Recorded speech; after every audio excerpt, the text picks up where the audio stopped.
जाति के कितने लोग आते हैं बिहार में? 2% से कम। लालू जी के जाति के कितने लोग आते हैं? 15%, 16%। ये आपके मन में ऐसा बात बैठा दिया गया है कि हर आदमी जाति पर वोट दे रहा है। बिल्कुल सिरे से इस बात को खारिज कीजिए। जाति जब आदमी वोट करता है तो जो भी समाज में सच है वो राजनीति में भी होगा। जाति समाज का एक बड़ी सच्चाई है, तो राजनीति में भी जाति का प्रभाव होगा।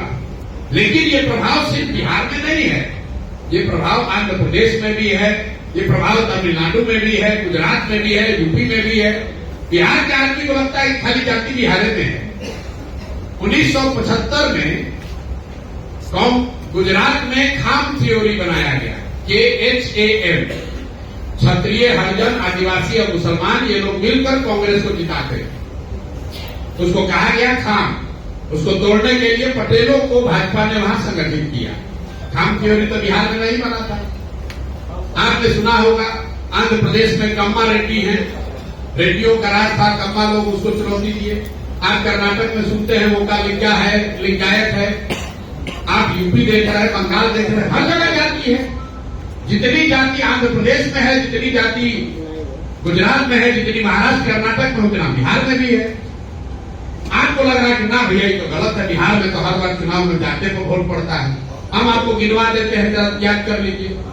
1984 में इसी बिहार में, आप लोग सब लोग याद कर लीजिए, 1984 में इसी बिहार में कांग्रेस पार्टी को बहुत भारी बहुमत मिला।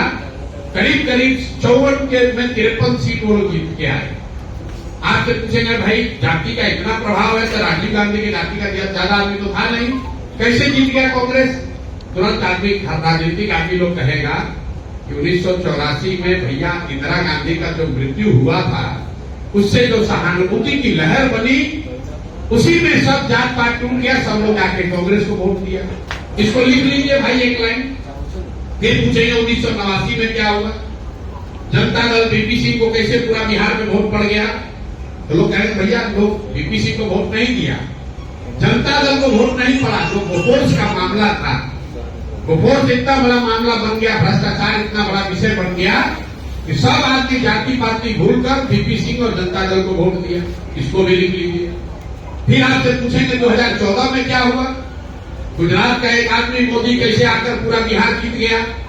तुरंत आदमी कहेगा कि भैया भाजपा का तो कुछ नहीं था बिहार में, लेकिन मोदी जी का जो लहर चला ना, सब युवा बुजुर्ग सब आदमी जाकर मोदी के नाम पर वोट दे दिया भाजपा को। इसको भी लिख लीजिए। फिर आपसे पूछेंगे भैया 2019 में क्या हुआ? आप बताइएगा कि भैया 19 में तो एकदम कांटे का बराबरी का मुकाबला था। जो पुलवामा हुआ ना, उसके बाद तो समझिए कि हर घर से लोग जाकर मोदी को वोट दे दिया भाजपा को। इन चारों बातों को आप लिख लीजिए। 1984 एक घटना है, एक राजनीतिक व्यक्ति की मृत्यु और उससे बनी हुई सहानुभूति की लहर। 1989 एक विषय है बोफोर्स भ्रष्टाचार और उससे बनी हुई लहर। 2014 एक व्यक्ति है मोदी, उसकी बनाई हुई लहर। और 2019 एक विषय राष्ट्रवाद, राष्ट्रीय सुरक्षा विचारधारा है, उसके बनी हुई लहर। आपको ये क्या बताता है? अगर कोई व्यक्ति, अगर कोई विषय, अगर कोई घटना, अगर कोई विचारधारा समाज के इमेजिनेशन को कैप्चर कर ले, तो बिहार में ही समाज में ये ताकत है, वो जातियों से ऊपर उठकर वोट करता रहा है। ये आगे करेगा कि नहीं छोड़ दीजिए, करता रहा है, ये प्रमाण है। अब आपको फिर क्यों लगता है कि जाति पर वोट पड़ता है? वो इसलिए कि बीच के कई इलेक्शनों का हमने जिक्र नहीं किया। उसमें क्या हुआ? जब कोई ऐसा व्यक्ति नहीं है, जब कोई ऐसा विषय नहीं है, जब कोई इतनी बड़ी घटना नहीं है, दोनों लड़ने वाले एक ही जैसे दिख रहे हैं, तो समाज भी कहता है कि दोनों तो एक जैसा दिख रहा है, चलो अपना जाते वाले को दे देते हैं। इसलिए आपको बार बार लगता है कि नहीं भैया जाति पर वोट पड़ता है।